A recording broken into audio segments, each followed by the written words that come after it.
quero compartilhar uma palavra hoje que Deus colocou no meu coração. Na verdade, são vários textos, né? Nós estamos lendo aí o Evangelho de Marcos, a gente está caminhando, lendo o Evangelho de Marcos, e Deus tem ministrado bastante o nosso coração. Existem alguns textos que eu fui tirando ali da leitura que eu fiz ontem e que marcaram bastante, e eu quero compartilhar com você. São textos importantes do Evangelho capítulo 3 e os capítulos 3 e 4 do Evangelho de Marcos, tá? Algumas coisas, algumas críticas que Jesus fez e que me chamam a atenção. Jesus, em alguns momentos, ele chamou a atenção das pessoas sobre algumas coisas. E é muito importante que a gente esteja olhando se nós não estamos repetindo algumas coisas que Jesus alertou naquele momento, tá? Primeiro, Evangelho de Marcos, capítulo 3, os versos 3 a 5, Jesus disse ao homem de mão atrofiada: levante-se e venha para o meio. Disse ao homem: estende a mão. Aquele homem estendeu a mão, né? E a mão daquele homem foi restaurada. Jesus disse ao homem de mão atrofiada: levante-se. Ele levantou-se, pediu para que aquele homem viesse até o meio, ele veio, e quando aquele homem chegou, Jesus falou: estende a mão. O homem estendeu e aquele homem foi curado.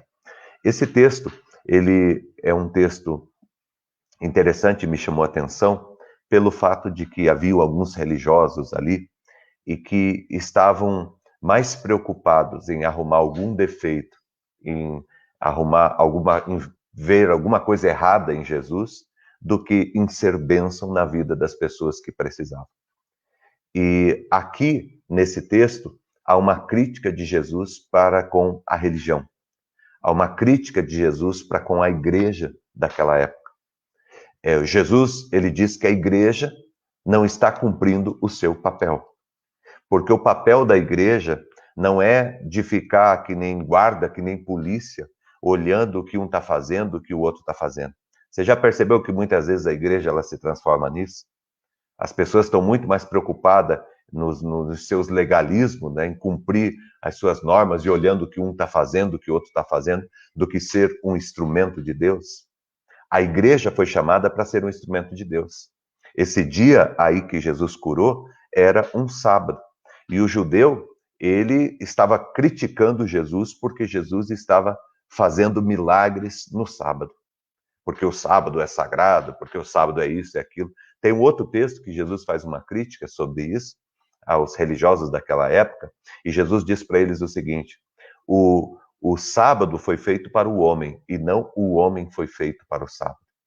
O que Jesus está dizendo é que os princípios, os ritos, a doutrina da igreja, ela foi feita para abençoar as pessoas. E não as pessoas foram feitas apenas para cumprir esses ritos. Na verdade, o propósito de Deus, quando Deus levantou a igreja e colocou a igreja dele na terra, o propósito de Deus é que a igreja de Cristo seja uma bênção na vida de todas as pessoas. Aonde Deus colocou a igreja, Deus colocou a igreja para que a igreja seja um instrumento dele. Um instrumento, nós vimos ontem, né? Um instrumento de pregação da palavra, um instrumento de libertação e um instrumento de milagre, de cura.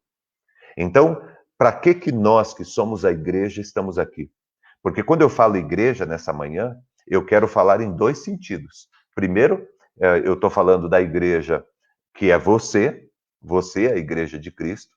A igreja de Cristo não são paredes, a igreja de Cristo não é um prédio, a igreja de Cristo não é uma instituição que tem CNPJ, a igreja de Cristo são pessoas. A igreja de Cristo sou eu e é você. E nós, como igreja de Cristo, fomos colocados aqui não para ficar como a polícia, olhando o que as pessoas estão fazendo ou não estão fazendo. Nós não fomos colocados aqui como juízes para ficar condenando ou absolvendo pessoas por aquilo que elas estão fazendo, julgando as pessoas o tempo todo. Nós fomos colocados por Cristo como igreja aqui para sermos bênção na vida das pessoas. E a igreja de Cristo, ela só cumpre o seu papel na terra se ela for um instrumento de Deus. Um instrumento para levar a palavra de Deus, um instrumento para libertar as pessoas e um instrumento para fazer milagres, para curar a vida das pessoas que estão enfermas, seja física, espiritual ou emocional. Eu e você fomos colocados aqui como instrumentos de Deus. E também a igreja, que eu digo, é a instituição, a comunidade local, a comunidade que eu e você participamos. A igreja, a nossa comunidade local, ela não está aqui também na terra para ficar julgando e condenando as pessoas. Nós estamos aqui para ser um instrumento de Deus, certo? A vida já está pesada demais para a gente chegar e ficar apontando o dedo para cá e para lá. Nós precisamos ser uma solução e não ser parte do problema, certo? Então a igreja está aqui para ser um instrumento de Deus. Por isso que Jesus estava criticando. Você veja só, Jesus estava fazendo bem. Jesus estava curando. Era um homem que estava passando por muita dificuldade, tinha muitos problemas, não conseguia trabalhar, estava com muitas lutas, e de repente Jesus chega e Jesus vai fazer o bem para ele e alguém vai me aparecer para criticar, porque lá na lei, porque ali, porque sempre foi feito assim, porque na norma, porque na... Certo? Gente, sinceramente, eu já sofri bastante com isso, com essa coisa de doutrina, de igreja, de ficar pesando sobre as pessoas, eu já sofri demais com isso. Mas eu digo para você, em alguns aspectos eu sempre pareci um pouco rebelde, porque para mim o que importa é ser um instrumento de Deus na vida de alguém, certo? Se o batismo é feito com muita água, com pouco água, se é feito por imersão, se é feito por aspersão, isso aí para mim pouco importa, meu irmão. Se a Santa Ceia é feita com muito pão, com pouco pão, se é feito com um pedaço de bolacha, com um pouquinho de mandioca, se é feito com um suco de uva, com vinho ou com água, isso para mim pouco importa.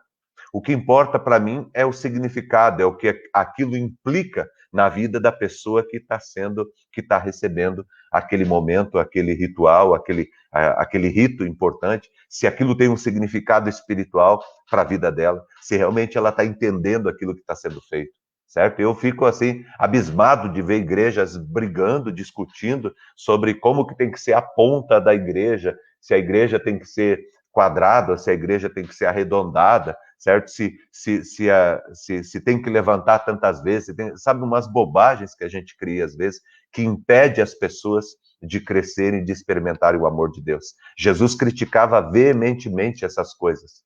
Jesus criticava de modo muito forte.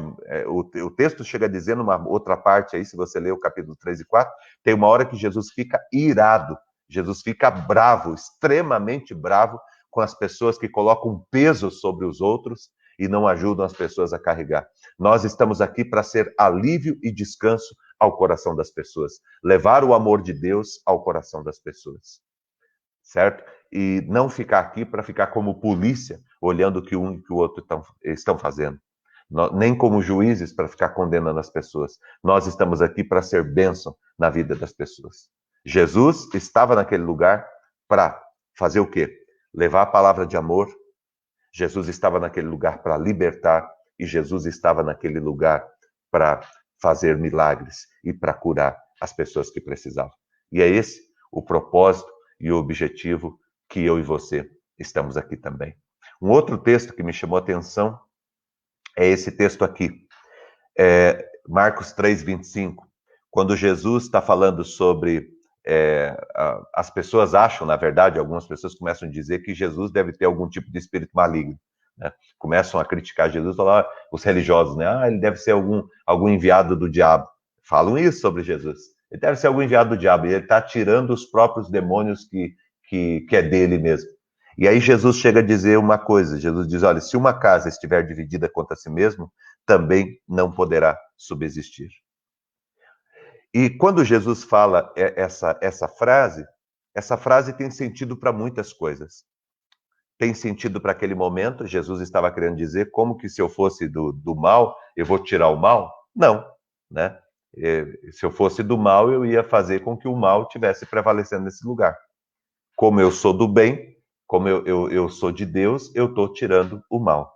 É isso que Jesus está dizendo. Mas essa frase, ela serve para muitas coisas na nossa vida. Por exemplo, como que uma igreja, uma comunidade cristã que está dividida vai prosperar? Não prospera, só quebra, só se arrebenta. Como que um casamento que está dividido vai prosperar? O marido puxa para um lado, a esposa puxa para o outro, como que prospera? Não prospera. Como que uma família vai prosperar? Uns da família puxa para um lado, outros puxa para outro. Como que essa família vai prosperar? O nosso país, por exemplo, como que o nosso país vai prosperar? Com tanta briga, com tanta polarização, com tanta gente brigando o dia inteiro, falando tanta bobagem, com tantos fake news, né? Um tentando agredir, um tentando difamar, um tentando destruir o outro. Como que nós, como nação, vamos nos levantar no meio do ódio? No meio do ódio, no meio do rancor, no meio da raiva, ninguém prospera, ninguém vence. Pode ter certeza que volta e meia tem algumas pessoas aí de plantão, né? Algumas pessoas tolas de plantão que mandam mensagem para mim. Ah, pastor, você é de direita ou é de esquerda? Ah, pastor, você pensa assim ou pensa assim? Ah, pastor, você gosta desse ou você defende aquele? Eu digo para vocês, eu amo o meu país. E tudo de bom que for sendo feito, seja do lado A, do lado B, seja desse ou daquele, eu vou aplaudir. E tudo que é feito de mal, eu vou querer que isso pare em nome de Jesus e eu vou lutar para que isso não permaneça. Mas eu quero o bem do meu país. Eu não estou aqui para contra pessoas. A nossa luta não é contra a carne, não é contra o sangue. A nossa luta é contra principados e potestades. Nós não estamos aqui para ficar discutindo. Ninguém ganha nada discutindo. Ninguém ganha nada brigando, né? Dividindo as coisas, né? Essa divisão, ninguém ganha com isso. Todo mundo perde. Sempre nós vamos ver que o prejuízo é muito maior do que o ganho. Qualquer luta, qualquer batalha, qualquer briga que você entre é extremamente desnecessário. A perda é muito maior do que qualquer ganho. De modo que eu digo para você que esse princípio que Jesus estabelece aqui é um princípio para toda a tua vida. Essa briga tua e da tua esposa, né? Essa briga que você tem aí no seu casamento, isso não leva vocês a nada. Essa disputa de poder, essa confusão que vive dentro de casa, essa briga o tempo todo dividido para lá e para cá, isso não leva a lugar nenhum. Tem que ter alguém sensato no meio procurando união. Igrejas maravilhosas, abençoadas, foram completamente dizimadas, destruídas por conta de divisões que estavam acontecendo dentro delas. O apóstolo Paulo chega a dizer, quando ele escreve 1 Coríntios, ele chega a dizer, olha, larguem todos os dons e talentos que vocês têm e busquem o amor, porque vocês estão divididos e vocês divididos estão se autodestruindo. Nós nos autodestruímos. Portanto, é mais ou menos o que acontece, por exemplo, com o câncer. O que é o câncer? O câncer é um grupo de células no teu corpo que decidem caminhar por si só. E elas começam elas começam a se degradar com o teu organismo. Então, é como se você tivesse dois tipos de estrutura, dois tipos de reino, dois tipos de ação dentro da tua própria vida. Então, as células cancerígenas são aquelas que já não obedecem mais ao teu sistema. E muitas pessoas, muitos relacionamentos se tornam cancerígenos dentro de um projeto que nós temos. Por quê? Porque estamos divididos, cada um está correndo para um lado, cada um está fazendo uma coisa. Não estão obedecendo ao organismo, né? Não estão caminhando no mesmo projeto. Então, essa palavra de Jesus, extremamente importante. Uma casa dividida não prosperará. Se o teu casamento está dividido, teu casamento não irá prosperar. Se a tua família está dividida, ela não irá prosperar. Se a tua igreja, comunidade cristã está dividida, ela não vai prosperar. Se o nosso país, enquanto a gente estiver nessa divisão, a gente vai continuar rastejando. Nós precisamos estabelecer um ambiente de paz. E como que a gente faz isso? Ah, pastor, mas é difícil porque lá em casa é uma guerra. Seja você um agente de paz. Seja você um instrumento de paz, um instrumento de amor. Deus vai usar poderosamente a sua vida. A igreja não era para entrar nessa briga e ficar discutindo o lado A, o lado B. A igreja era para estar trazendo paz ao país. Era para estar trazendo, orando e colocando o país aos pés do nosso Senhor Jesus Cristo. Jesus irá se levantar e Jesus irá nos defender de todas aquelas pessoas que são maléficas e que estão aqui para fazer o mal. Deus irá tratar com todas elas. Mas o nosso propósito é estabelecer o amor e a paz. É uma pena que muita gente não acredita na força que o amor e a paz têm. Ah, pastor, mas eu fico aqui em paz e eles ficam lá brigando. Você não sabe a força que a tua paz tem. Você não sabe a força que o teu amor tem, a ponto de transformar todo o ambiente aonde você vive. Tremendo. Essa frase de Jesus nos ensina muitas coisas. E um outro texto do capítulo 3 ainda é esse aqui. Jesus diz lá, no final do capítulo 3, Jesus diz assim: aquele que faz a vontade de Deus, este é meu irmão, minha irmã e minha mãe. Jesus estava pregando, anunciando, ia de lugar em lugar. É muito legal o capítulo, o Evangelho de Marcos, ele é extraordinário. E parece que as coisas vão acontecendo muito rápidas, né? Você que está lendo o Evangelho de Marcos, se alguém aqui não está lendo, eu convido você para ler. Leia essa semana, nós estamos lendo, são 16 capítulos, 2 capítulos por dia. Mas aqueles que estão lendo o Evangelho de Marcos, é muito interessante porque ele é muito dinâmico, né? Ele é muito dinâmico, ele vai acontecendo, acontecendo, acontecendo. E Jesus imediatamente foi para cá e foi para lá, indo Jesus, voltando Jesus. É muito legal esse dinamismo de Jesus apresentado no Evangelho de Marcos. E Jesus está pregando e de repente aparece, né, a mãe de Jesus, os irmãos de Jesus aparecem para conversar com ele. Está aí no capítulo 3. E os discípulos chegam e falam: olha, tua mãe e teus irmãos estão querendo falar com você. E Jesus diz assim, a resposta de Jesus é essa: a minha mãe, o meu irmão, a minha irmã, são aqueles que fazem a vontade de Deus. Talvez, não está no texto, eu estou aqui supondo, talvez, naquele momento, Maria, os irmãos de Jesus, não estavam, né, a mãe de Jesus ali, eles não estavam entendendo muito o ministério de Jesus e, de alguma forma, talvez estivessem querendo dar a sua opinião, enfim, ou mudar alguma coisa, e Jesus é muito firme. Talvez isso. Ou talvez foi apenas uma fala de Jesus para chamar a atenção das pessoas sobre quem é a família de Deus, tá? E aqui é esse ponto que eu quero pegar. A família de Deus não é a pessoa que é da religião A ou da religião B. Você já parou para pensar que às vezes as pessoas têm isso? Olha, só as pessoas que são dessa religião são de Deus, os outros não são de Deus. Né? Só as pessoas que seguem essa doutrina, ou que seguem esse líder, ou que têm esse pensamento, é que vão para o céu. Os outros não vão para o céu. Já viu acontecer assim? Pessoas falarem isso? Dizerem, olha, as pessoas que vão para o céu são as pessoas que agem desta forma. Sabe o que a Bíblia diz? A Bíblia diz que a família de Deus, Deus é o nosso Pai, a família de Deus é feita por aqueles que fazem a vontade do Senhor. Eu gosto muito de João, capítulo 14, capítulo 15. Eu sou apaixonado por aquela ministração de Jesus, por aquele tempo de Jesus com os seus discípulos. Tem um versículo lá no capítulo 14 de João que diz assim: aquele que tem os meus mandamentos e os guarda, este é o que me ama. E o que me ama será amado por meu Pai, e eu também o amarei e me manifestarei a ele. Olha que palavra tremenda. Aquele que tem os meus mandamentos, Jesus que está falando, aquele que tem os meus mandamentos e os guarda, este é o que me ama. E aquele que me ama será amado por meu Pai. Eu também o amarei e me manifestarei a ele.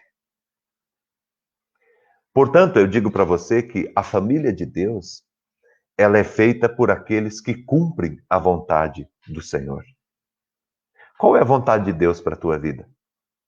A família de Deus é aquelas pessoas que cumprem, que estão procurando viver uma vida com Deus, caminhar com Deus, servir a Deus. Certo? Não é assim, de Deus é só aquela nação. Não, não. Todo mundo que foi criado por Deus foi criado à imagem e semelhança de Deus. Todo mundo que foi criado para ser filho de Deus. Todo mundo é filho de Deus, pastor? Não. Não. Nós somos filhos de Deus por adoção através de Jesus Cristo.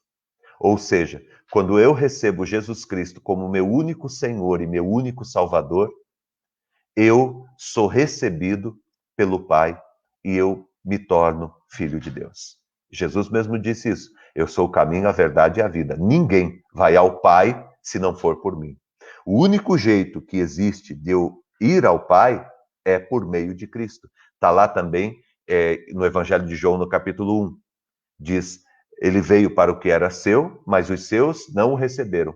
Mas todos quantos o receberam, todos que receberam Jesus, deu-lhes o poder de serem feitos filhos de Deus, a saber, aos que creem no seu nome. Ou seja, todos aqueles que creram em Jesus, que receberam a Jesus, tornaram-se, por adoção, filhos de Deus.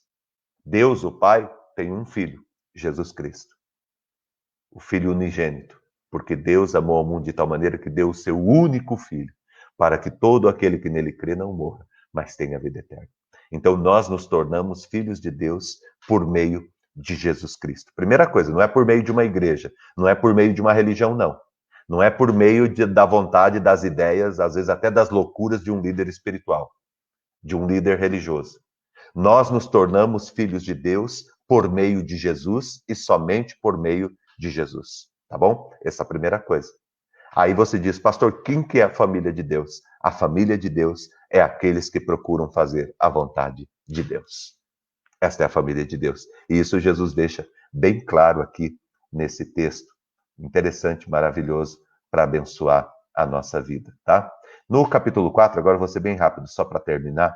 No capítulo 4, Jesus conta parábolas, né?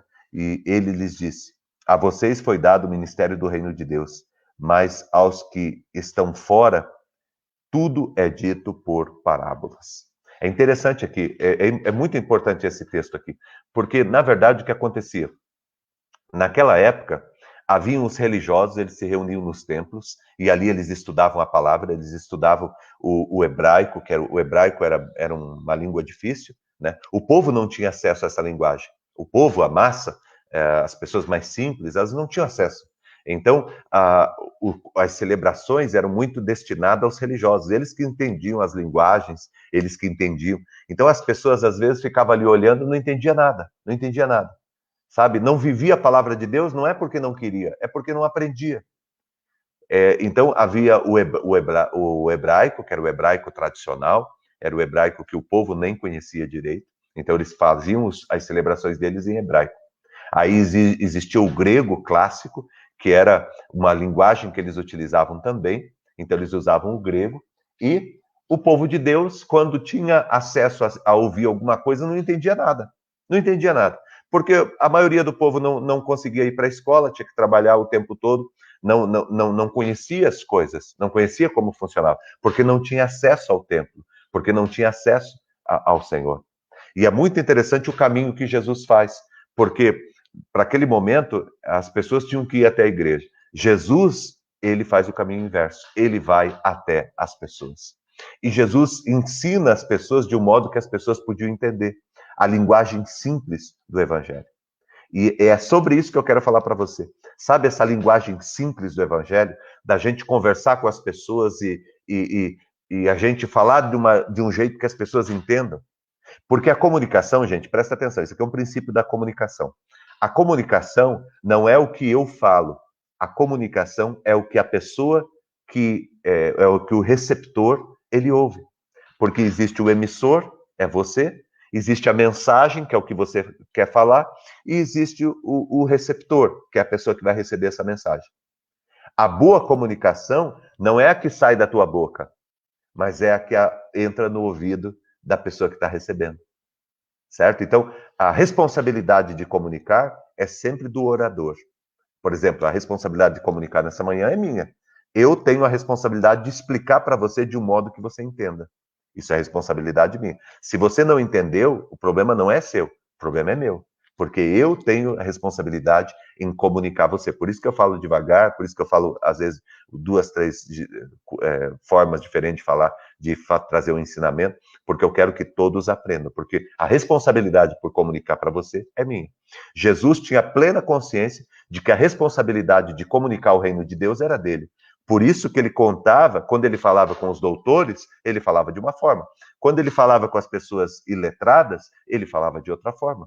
Por isso que você vai ver Jesus pregando, usando, por exemplo, situações e contextos muito comuns naquela época, muito que as pessoas podiam entender, por exemplo, como semeadura, como pescaria, né? Agricultura, Jesus vai falar das coisas que tinham a ver com a realidade das pessoas daquele momento. Porque o objetivo de Jesus era levar a palavra de Deus de modo simples. E você vai descobrir nos evangelhos que Jesus foi muito criticado por causa disso também. Jesus foi muito criticado porque ele falava a palavra de Deus, ele está falando de um modo muito simples. E ele não está respeitando a palavra de Deus. E a palavra de Deus tem que ser falada desse jeito. Meu irmão, a palavra de Deus tem que ser falada de um modo que as pessoas consigam entender. E era este o objetivo de Jesus, por isso que Jesus contava através de parábolas. O que são parábolas? Parábolas são histórias, histórias que a gente vai contando, tá bom? Eu vou terminar aqui, tinha mais 2 versos aqui para compartilhar com você, mas eu vou parar aqui. Eu vou só citar esse último verso aqui, o verso 40. Então, perguntou aos seus discípulos, por que vocês estão com tanto medo? Essa aqui é aquele momento em que os discípulos estão dentro do barco e vem uma tempestade, Jesus está dormindo, e aí, enquanto Jesus está dormindo, os discípulos tentam de todo jeito, ficam desesperados, acham que vão morrer. Jesus tinha falado para eles entrarem no barco e ir para o outro lado, eles estavam atravessando o lago, veio uma tempestade, e eles estavam com medo, achando que iam morrer. Aí eles vão lá, desperta Jesus, Jesus vem, acalma a tempestade, acalma o mar, e aí Jesus olha para eles e pergunta, por que vocês estão com tanto medo? Vocês ainda não têm fé? Eu quero terminar a minha fala nessa manhã fazendo essa pergunta para você. Por que você está com medo? Você ainda não tem fé? Por que você anda com medo com respeito às coisas que estão acontecendo? Com respeito às notícias que você tem ouvido? Por que você está com medo dessa tempestade que apareceu na sua vida? Por que você está tão inseguro com essas notícias que têm chegado até você? Por que você está com tanto medo das circunstâncias? Jesus não está dentro do teu barco? Você não está procurando cumprir a vontade de Deus? Você não é um filho de Deus, uma filha de Deus? Então você não precisa temer. Você não precisa ter medo, porque o teu Deus é contigo. E ele se levantou para te abençoar, para cuidar e para conduzir você de um modo seguro. Nessa manhã, a palavra que fica para você, nós tivemos vários ensinamentos, mas a palavra para o teu coração, a mensagem desta manhã, bíblica para o teu coração é: não tenha medo. Não tenha medo, porque o teu Deus é contigo. Ele está presente na sua vida para cuidar de você. O capítulo 4 termina com aquele questionamento dos discípulos, né? Quem é este que até o vento e o mar lhe obedecem? Quem é esse? É Jesus, o nosso Senhor. Você vai ficar impressionado com o poder que ele tem de parar a tempestade, de acalmar o mar da nossa vida, de acalmar a nossa vida. Porque nesse milagre Jesus faz 2 coisas. Ele retira a tempestade e ele tranquiliza o mar. Ele coloca o barco, deixa o barco tranquilo. São as 2 coisas que o Senhor vai fazer na tua vida. Ele vai tirar a tempestade que se levantou contra você, contra a tua família, contra a tua casa. Jesus, ele vai tirar essa tempestade e Jesus irá também acalmar o teu mar. Jesus irá equilibrar o teu barco. Jesus irá reequilibrar o teu barco. Creia em nome de Jesus. Jesus está aqui nessa manhã, trazendo essa palavra para o teu coração e falando para você: creia, porque eu sou o teu Senhor e eu cuido da tua vida e do teu coração. Que Deus abençoe muito esse teu dia e que Deus ministre, em nome de Jesus. Vamos orar? Obrigado, Jesus, por essa manhã. Coloco diante do Senhor, diante da tua presença, a vida de cada um que está aqui, Senhor. Eu peço em nome de Jesus que o Senhor ministre, Pai, nessa manhã, o nosso coração. Ouvimos tantas coisas bonitas hoje, Deus, do teu evangelho. Aprendemos tanto com o Senhor, Pai, refletindo a tua palavra, olhando, Deus, alguns versos aqui tão importantes, Pai, para a nossa vida. Muito obrigado, Jesus, pelo privilégio nesta semana que o Senhor nos deu de lermos juntos o Evangelho de Marcos. Muito obrigado, Senhor. Obrigado por estarmos aqui todos juntos, refletindo sobre essa palavra, aprendendo, Pai, sobre o teu reino, sobre os teus cuidados, sobre o teu amor, Pai, pela nossa vida. Abençoe cada um, Pai. Abençoe a leitura bíblica nossa desse dia. Abençoe, Deus, em nome de Jesus, e derrama o teu Espírito Santo e o teu poder sobre todos nós. Eu clamo a ti, Deus, nesse dia. Vem com o teu amor, vem com a tua graça, vem com o teu Espírito Santo e com o teu poder. Ilumina o nosso caminhar. Derrama, Senhor Deus, a tua graça sobre nós e que a tua palavra, Deus, se cumpra na vida de cada um, Pai. A tua palavra que nós lemos aqui, Pai, concluindo nessa manhã, diz, Pai, que nós não precisamos ter medo. Nós estamos seguros, nós estamos amparados. A tua mão nos sustentará, Pai. A nossa vida não está nas mãos da tempestade. A nossa vida não está nas mãos dos gigantes que se levantaram. A nossa vida não está na mão da enfermidade. A nossa vida não está nas mãos das prisões e cadeias. A nossa vida não está nas mãos dos nossos acusadores. A nossa vida não está nas mãos das pessoas. A nossa vida está nas mãos do Senhor. O nosso país está nas tuas mãos. Nós temos orado e colocado o nosso país nas tuas mãos. Deus, a nossa família, a nossa casa está nas tuas mãos. A tua igreja está nas tuas mãos. Nós pedimos, Pai, que o Senhor se levante em nosso favor. Nós pedimos que o Senhor acalme, Deus, a tempestade. Que o Senhor arranque essa tempestade da nossa vida.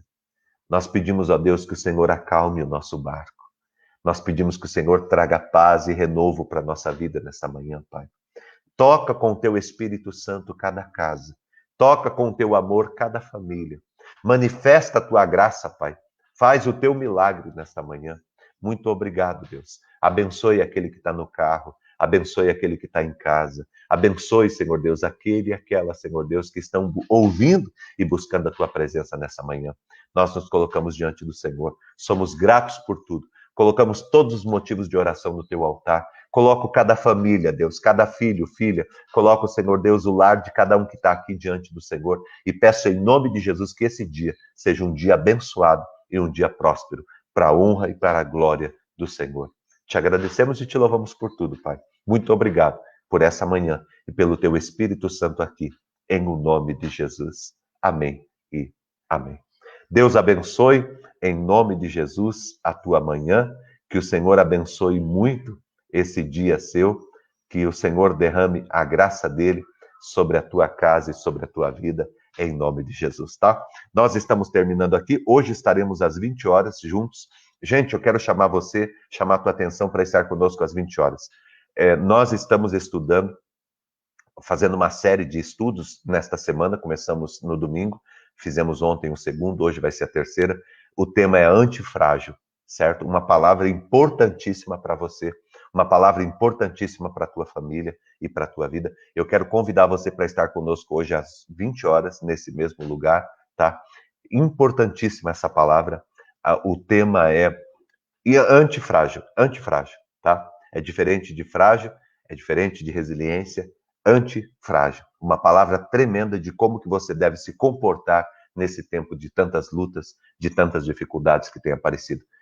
Ouça as duas palavras, estão aí no nosso YouTube. Você entra no nosso canal do YouTube, eu vou pedir para você se inscrever. Você que está assistindo pelo YouTube, se inscreva no nosso canal. Você que está aqui no Facebook, entra no YouTube, no nosso canal, se inscreva lá. É importante que você se inscreva, ative o sininho lá, curta. Se é importante você curtir, dê o teu like, o teu dislike lá, enfim, como você quiser. Mas participe conosco, nos ajude a divulgar, a levar essa mensagem para frente. As duas mensagens anteriores do Antifrágil está lá, tá? De domingo e de segunda-feira estão lá disponíveis para você, para abençoar a tua vida e teu coração, tá bom? Esteja conosco, muito bom você caminhar com a gente. Deus abençoe e um ótimo dia para você. Que o grande amor do nosso Deus, a graça do nosso Senhor, do nosso Salvador Jesus Cristo, a unção e as consolações do Espírito Santo de Deus estejam com você que está aqui conosco, com a tua casa, hoje e sempre, em o nome de Jesus. Amém e amém.